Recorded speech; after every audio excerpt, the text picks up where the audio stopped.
अस्सलाम वालेकुम। नवीद अरशद हियर। मैं आपका माइक्रोसॉफ्ट एक्सेल का इंस्ट्रक्टर और इस कोर्स को बेसिकली हम स्टार्ट करेंगे बिल्कुल बेसिक लेवल से, देन इंटरमीडिएट और फिर उसके बाद एक्सपर्ट लेवल तक लेकर जाएंगे। सबसे पहले हम ये देख लेते हैं माइक्रोसॉफ्ट एक्सेल का यूज़र इंटरफेस कैसा होता है। जब आप माइक्रोसॉफ्ट एक्सेल को खोलते हैं तो वो आपको कुछ इस तरीके का नज़र आता है। आपको यहाँ पे डिफरेंट सेल नज़र आ रहे होते हैं और हर सेल का एक एड्रेस होता है। लाइक यहाँ पे आपके ऊपर अल्फ़ाबेट्स नज़र आ रहे हैं, लेफ्ट हैंड साइड पे आपको नंबर्स नज़र आ रहे हैं।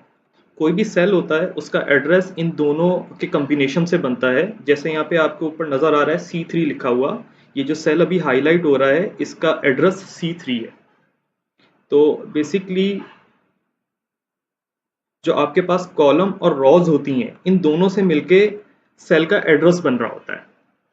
ये जो आपका रीजन होता है ये बेसिकली आपकी वर्कशीट होती है और आपके पास एक्सेल में मल्टीपल वर्कशीट्स हो सकती हैं। जैसे यहाँ पे मुझे वर्कशीट के नीचे टैब्स नज़र आ रही हैं, ये मल्टीपल वर्कशीट्स हैं यहाँ पे। इसके अलावा अगर हम यहाँ पे ऊपर देखते हैं तो यहाँ पे मेरे पास डिफरेंट टैब्स नज़र आ रही हैं। जैसे इंसर्ट की टैब है, होम की टैब है, पेज लेआउट की टैब है। अगर मैं किसी भी टैब को क्लिक करता हूं तो उस टैब के नीचे मुझे रिबन नज़र आ रहा है जिसमें डिफरेंट ऑप्शंस हैं डिफरेंट एक्शंस परफॉर्म करने के लिए। अच्छा, इसी तरीके से मैं अगर यहाँ पे नीचे देखता हूँ तो नीचे मेरे पास जो है वो जूम इन और जूम आउट का एक बार मुझे नज़र आ रहा है। अच्छा, अब अगर हम इसमें बात कर लें कि हमारे पास फाइल के अंदर जाते हैं तो कौन कौन से ऑप्शंस हैं, तो हमारे पास न्यू फाइल ओपन करने का ऑप्शन होता है। अगर हमने बिल्कुल कोई नया प्रोजेक्ट स्टार्ट करना है, नई फाइल ओपन करनी है तो आप यहाँ से फाइल ओपन कर सकते हैं। इसके अलावा आपके पास रिसेंट हिस्ट्री आ रही है, अप टू 50 फाइल्स आप यहाँ पे जो आपने लास्ट ओपन की हैं वो भी आप ओपन कर सकते हैं। इसके अलावा आप अपनी फ़ाइल को सेव कर सकते हैं या अपनी फ़ाइल को आप किसी दूसरे फॉर्मेट में सेव कर सकते हैं, सेव एज़ के फॉर्मेट से।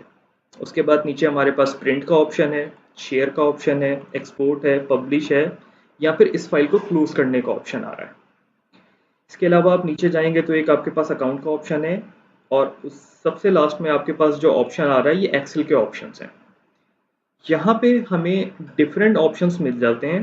लाइक कुछ फार्मूला से रिलेटेड ऑप्शंस हैं, कुछ प्रूफिंग के ऑप्शंस हैं, कुछ फाइल को सेव करने के ऑप्शंस हैं। इसमें जो सबसे काम का ऑप्शन है आपके पास वो ये ऑप्शन है ऑटो सेव फाइल का।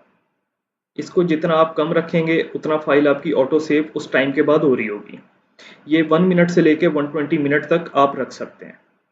इसके बाद आपके पास लैंग्वेज है, एडवांस है। अच्छा, अभी हम देखेंगे रिबन को अगर हमें कस्टमाइज़ करना हो तो हमारे पास यहाँ पे ऑप्शन मौजूद है। ये यहाँ पे आपको ऊपर रिबन नज़र आ रहा है, होम के टैब के नीचे, इंसर्ट के नीचे, पेज लेआउट के नीचे। यहाँ से आप हर रिबन को कस्टमाइज़ कर सकते हैं।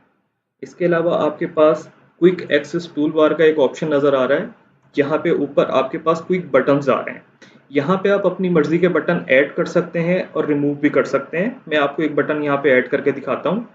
लेट्स से ये एक कॉपी का बटन है, ये मैंने ऐड कर दिया। हम इसको ओके कर देते हैं। ये देखिए बटन यहाँ पर ऊपर आ गया। ये तो एक लिटिल बिट इंट्रोडक्शन था एक्सेल का। अब हम ये देखते हैं कि एक्सेल के अंदर जो स्प्रेडशीट्स होती हैं वो किस किस टाइप की होती हैं या उस पर किस तरह का डेटा मौजूद होता है।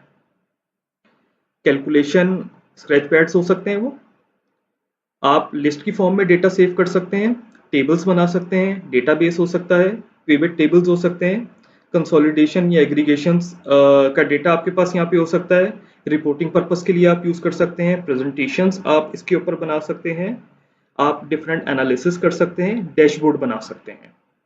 तो ये तो एक लिटिल बिट इंट्रोडक्शन था एक्सेल के बारे में।